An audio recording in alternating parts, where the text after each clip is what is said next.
Good day, everyone. Today, I'm going to talk about stress problem from engineering problem.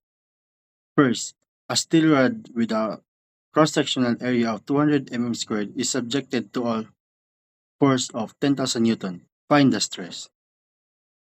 So the givens are force is equal to 10,000 Newton and area is 200 mm squared. So the solution for this is force over area in which 10,000 Newton over 200 mm squared is equal to 50 MPa. So the second,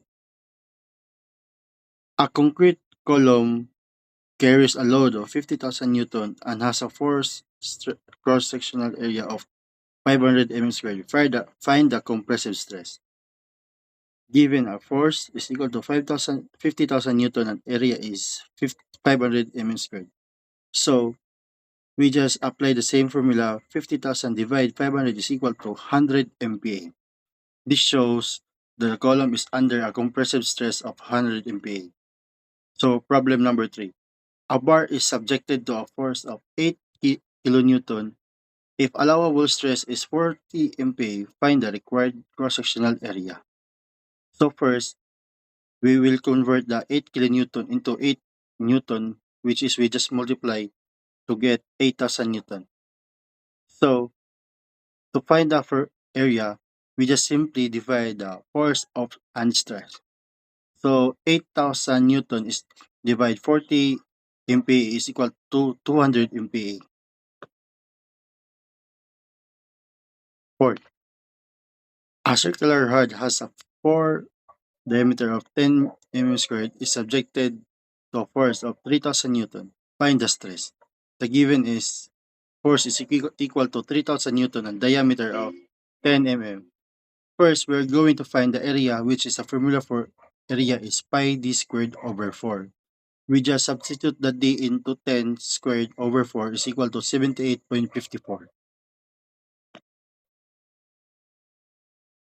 Number 5, if the stress is 25 MPa and the area is 120 mm squared, we are going to find the force. So force is equal to stress times area. So 25 times 120 is equal to 3,000 Newton. So in problem number 12, we are asked to find the wall factor, and the wall factor formula is just simply 4C minus 1 is over 4C plus 4 plus 0.615 over C. And formula for C is simply coil diameter is divided by wire diameter. So we just divide 1 over 1 over 8 is equal to 8. So let's substitute the C into 8.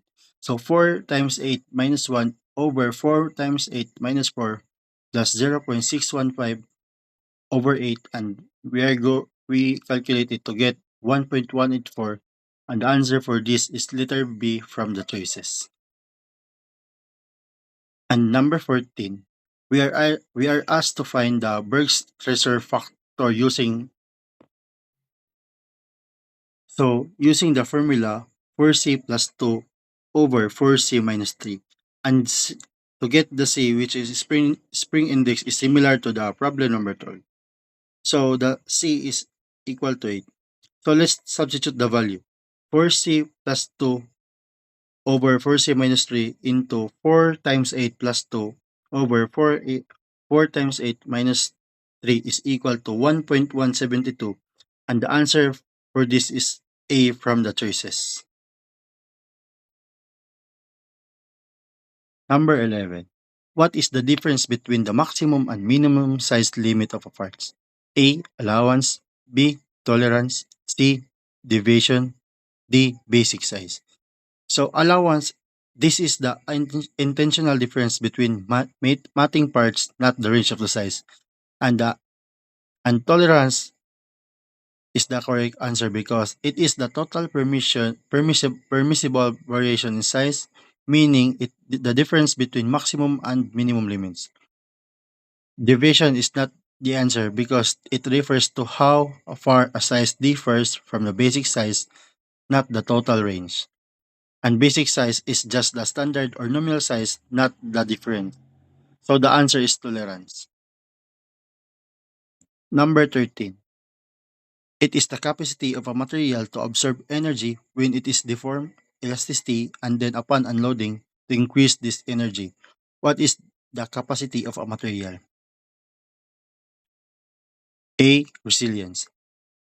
Resilience is the answer because it refers to energy stored and recovered within the elastic limit.